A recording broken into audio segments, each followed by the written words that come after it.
मिथिला के धरती पर कंकर पत्थर में गए अपन आंचल पर उतारवे हमर बाहुन पैर रखिन हमारा आंचल पर आहे कोनो पाया किया से आहे दुल्हा के उतारो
भगवान के उतारो के लेल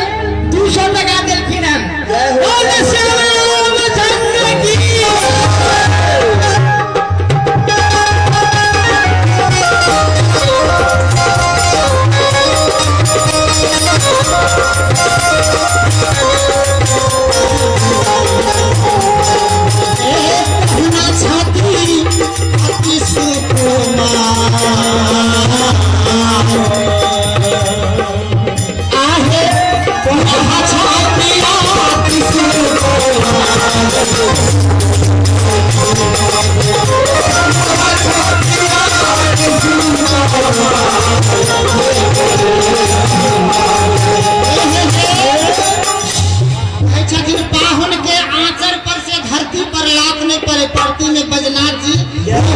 पत्नी आंचल पर उतारू दुल्हा के 51 रुपया देलखिन अहाँ के मन को मनोरथ पूरा आंचले पर उतारवे हाँ चिंता नहीं करू लेकिन हे हमर दुल्हा आंचल पर नहीं उतरो चाहे छे बेचकीमती छे अयोध्या में हम नहीं देखने छे हमरा बुझाया लजाय छे तिया लजाय छे हे हमरा बुझाया कि हुनका कुछ मतलब सब चाहे छे बुझाई तो हमरे पाहुन आही पर उतरियो सरकार अचरा बेचकीमती देखी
कमोद यादव जी जे हर साल मंच बनबे छथि बउआ कहलखिन वास्तविक दुल्हा के आंचले पर उतारो 100 रुपया देलखिन जय हो कोन कमोद यादव हैया छै देखियो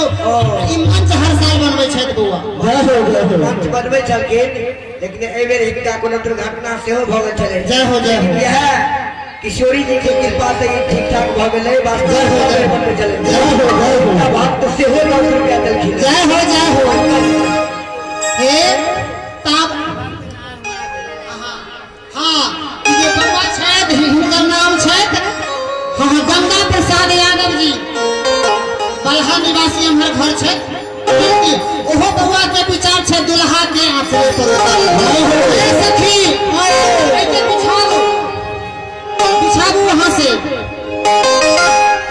उतर जाए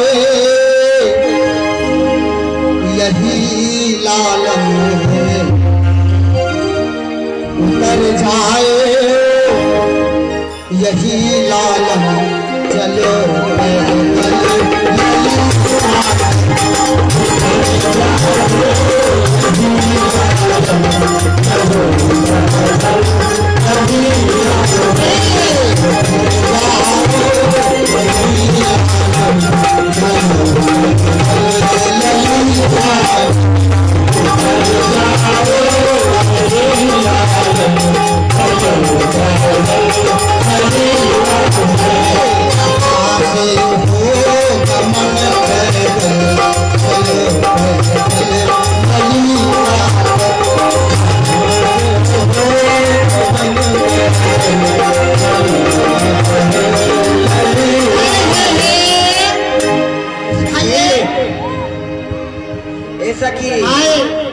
दुल्हा सरकार कहे छथिन जे पैदले चल पड़ते।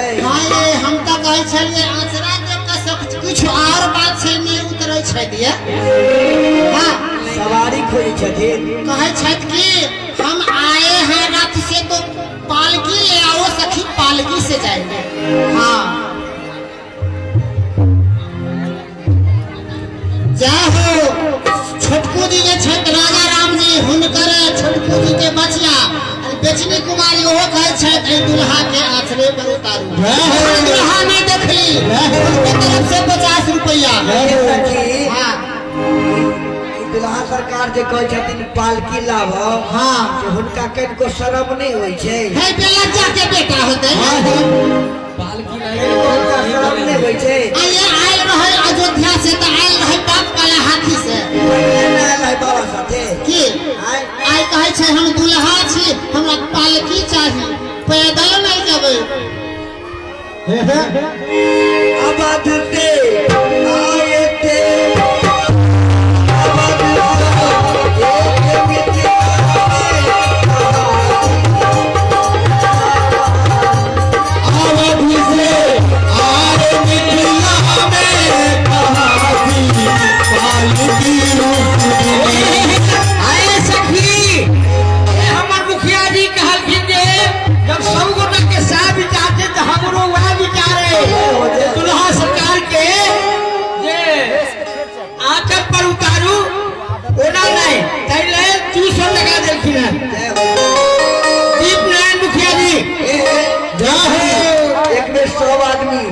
सब आदमी से निवेदन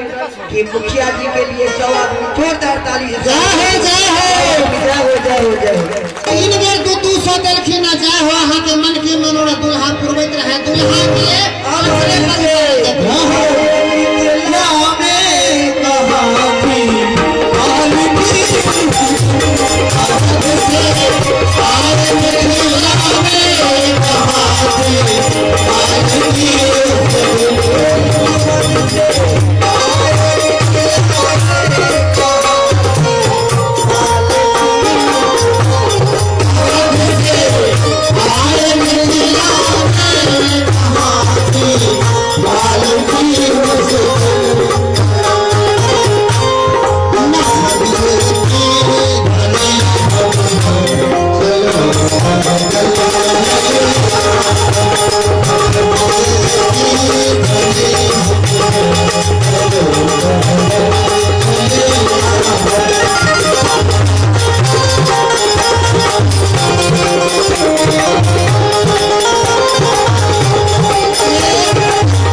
जी खबरपुरा निवासी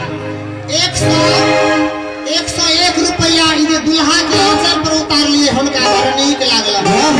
दुल्हा सरकार की चारों दुल्हा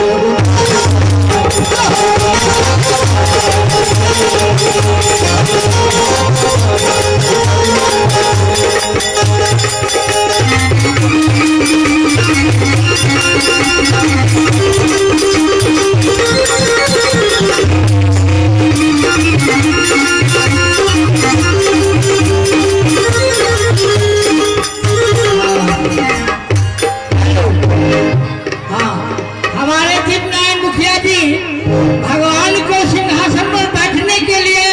100 टका दिए हैं। बोले दुल्हा सरकार की है कहे छलखिन छोटका दुल्हा है छोटका दुल्हा कौन है मतलब गोरखू दुल्हा भैया नहीं उतरना है पालकी आएगा तब उतरना है ये बात है। अरे गोरखू दुल्हा बात है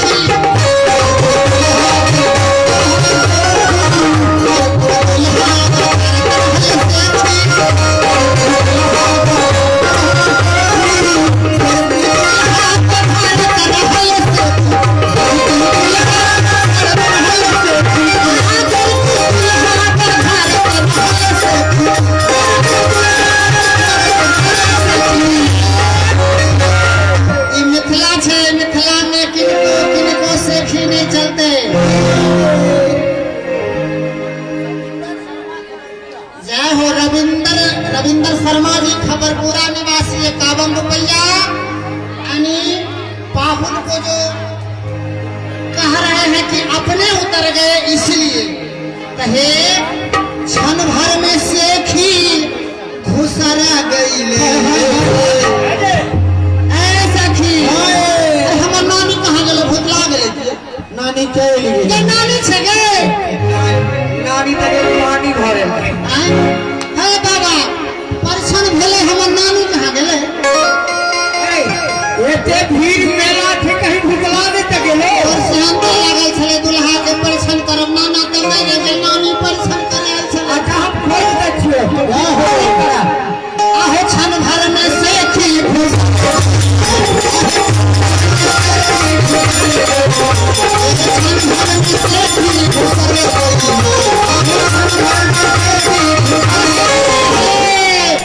चारों दुल्हा सब